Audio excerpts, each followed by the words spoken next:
निमंत्रण आमंत्रण से याद आया, उनको जो यीशु वाले बजिंदर भाई साहब हैं, भाग हैं, उनको भी निमंत्रण आ गया, जीवन भर का आया। लेकिन और 2018 का जो मामला था उनका, कोर्ट ने उनको आजीवन अंदर ही यीशु करते रहेंगे। एक बार उन्होंने बहुत पहले बात भी की थी इस पे, ये जो पहले क्या करती थी यार। ऐसे मुझे तो वो है ना कि ऐसे जो कैदी होते हैं ना, उनके साथ जेल में बड़ा बुरा होता है अंदर सबकी। मतलब मर्डरर तो है नहीं वो, मर्डर वालों को रिस्पेक्ट मिलता है। हाँ, डबल मर्डर वाले को तो और भी। और लेकिन इस टाइप के जो है ना, उनको तो पुलिस वाले भी हेल्प करते हैं कि इनकी थोड़ी रगड़ाई कर दो। नहीं वो और दिखने में भी ठीक ठाक है, तो उस तरह की जो है उनके ऊपर अत्याचार होने की संभावना है, उसके बारे में सोचना पड़ेगा।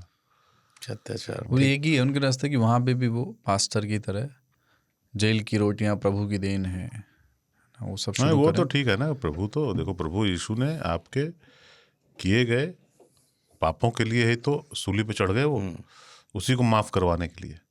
तो इनके सारे पाप तो माफ हो जाएंगे, अपराध का दिक्कत है ना। जेल में चला दूसरा भी अपराधी होता है ना, ठीक जगह नहीं है वो।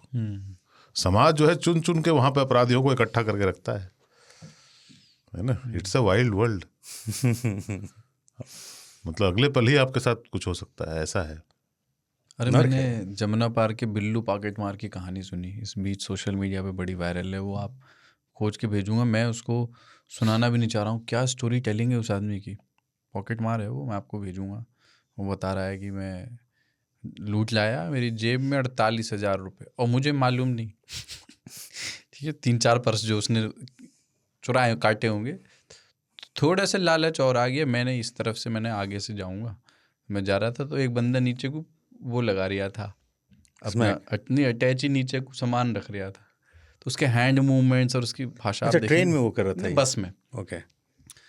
तो वो जा रहा था, मैं उसके पीछे, और जब मैंने उससे रास्ता मांगा और जब उनने रास्ता दिया है ना, तो वो अचानक से, हो रहे मेरा पर्स कहाँ गया। तो मैंने कहा तू ऐसे यहाँ पे सामान लगा रहा, मैं तेरे पीछे जा रही है, मैं इतनी देर में तेरा पर्स ले लूँगा। तो मैं, जब मेरे पास उसकी चीज़ थी नहीं, कह रहे चल तेरे पास तेरी चीज़ नहीं है, तलाशी दे दे। बहुत कमाल का स्टोरी टेलिंग है वो। और फिर एक्चुअली उसके पर्स वर्स निकल आए, क्योंकि उसके नहीं थे जिसका होता, दूसरे लोगों के थे। और उस चक्कर में भाई साहब को इलाहाबाद की जेल जाना पड़ा। कई लोगों ने, 3 तालियों ने सुना होगा, इस बीच बहुत वायरल हुआ बिल्लू पॉकेट मार की कथा।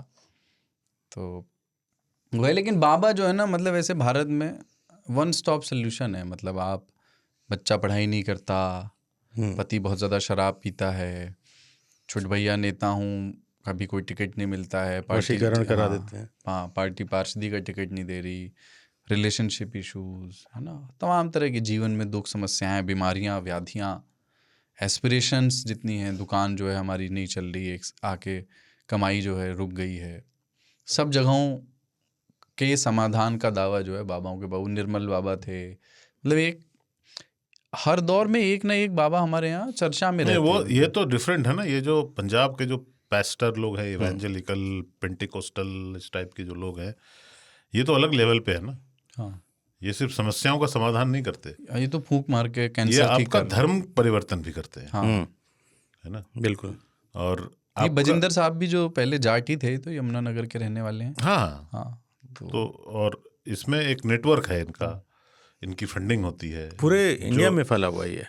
हाँ, वो उनका काम होता है कि आपका फेथ बदलना, और आपके, उसको सोल हार्वेस्टिंग कहते हैं, कि एक सोल को बचाना। क्योंकि उनको ये बताया जाता है कि ये सब जो लोग हैं, इनके सोल जो है वो शैतानों के कब्जे में, तो उनकी आत्मा को बचा लेना। तो वो तो यही सोचते हैं कि वो आपको बचा रहे हैं, और सोल के बचाने के लिए उनको पैसे मिलते हैं, जो वो आपको देते भी हैं। मतलब धर्म परिवर्तन के लिए भी पैसे देते हैं, कि किसी का इलाज करवा दिया, किसी के एजुकेशन का खर्चा उठा लिया, ऐसे करके। तो तरह तरह की जो लालच है ना, वो दिया जाता है।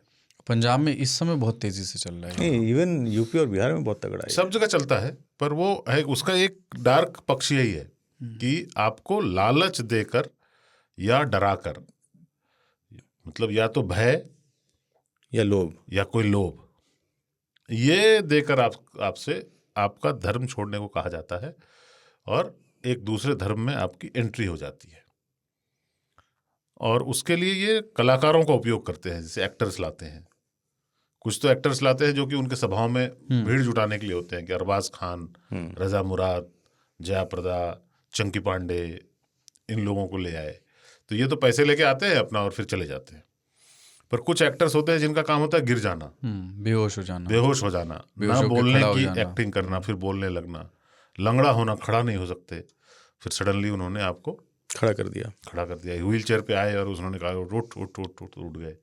और फिर ये पूछना कि तुम कौन हो, तुम्हारे अंदर कौन है, फिर उसको एक्सरसाइज करना, उछलने कूदने लगना। हाँ, तो ये सब तो उनका धंधा है। और उन्होंने बड़े बड़े मिनिस्ट्रीज बनाए हुए हैं, हाँ, मिनिस्ट्रीज बोलते हैं उसको। पंजाब में गांव में भारत एक बहुत सारे धर्मों वाला देश है और यहाँ सब लोग रहते हैं। पर इस तरह का जो इंक्रोचमेंट होता है ना, एक फेथ के द्वारा दूसरे फेथ में, तो उससे सामाजिक तनाव बढ़ता है। और जो पंजाब में अभी तक आपको नहीं दिख रहा है, पर एक नया टेंशन वहाँ पे उभर रहा है। ऐसे ही वो राज्य जो है इससे धार्मिक विभाजन से पीड़ित रहा है कभी। तो वहाँ पे एक नए तरह की फॉल्ट लाइन का विकास होना, विकसित होना। और आज़ादी तो सबको है कोई भी धर्म मानने की, तो आप रोक तो सकते नहीं। और धर्म के प्रचार की भी आज़ादी है। और वहाँ पे क्या हुआ कि वहाँ पे चूंकि विदेश में रहने की विदेश चले जाने के लिए एक पागलपन है, और उसमें कभी कभी इनका सरनेम आड़े आता है, इनका धर्म भी आड़े आता है। और जो देश ये जानना चाहते हैं वो मूलतः ईसाई प्रधान देश है, Canada, America, Italy, France, Belgium, जहाँ भी जाना चाहे। तो उनको ये भी ऐसा नहीं है कि आपके ईसाई बन जाने से आपका वहाँ जाना आसान हो जाएगा, पर वो तो बाद में होगा ना। पहले तो आपको ये बताते हैं कि ऐसा हो जाएगा, हम करवा देंगे, तो लोगों के लिए आसान हो जाता है मानना। इतना कॉम्प्लिकेशन है। पर बजिंदर अपने आप को सुप्रीम प्रॉफिट बोलते थे, मतलब प्रॉफिट ही नहीं, सुप्रीम एकदम। उनको शुभकामनाएं, बिल्कुल मिल रहा होगा। कम से कम ज्यादतियां हों आपके साथ, जिस भी जेल में आप रहें। वहाँ भी तो फूक तो मार ही सकते होंगे किसी पे, वहाँ फुका जाएंगे वो अच्छे से, बरजोरी चलता है वहाँ। वहाँ लोग पहले से बैठे हुए हैं फूक के। अगर इतनी अच्छी जगह होती फूक मारने की, तो बाबा हमारे राम रहीम पैरोल पे बाहर ही क्यों आते हैं? कष्टप्रद है, अंदर उतना भी सुख सुविधा नहीं है बॉस।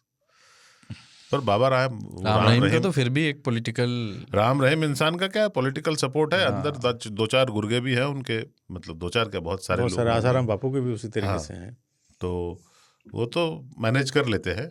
पर इनके साथ थोड़ी सी इनके बिरादरी के मिलेंगे नहीं ज़्यादा। सब बाबा बेकार हैं खान साहब, एक ही बाबा सही है, पीर बाबा। बाबा में बाबा, पीर बाबा।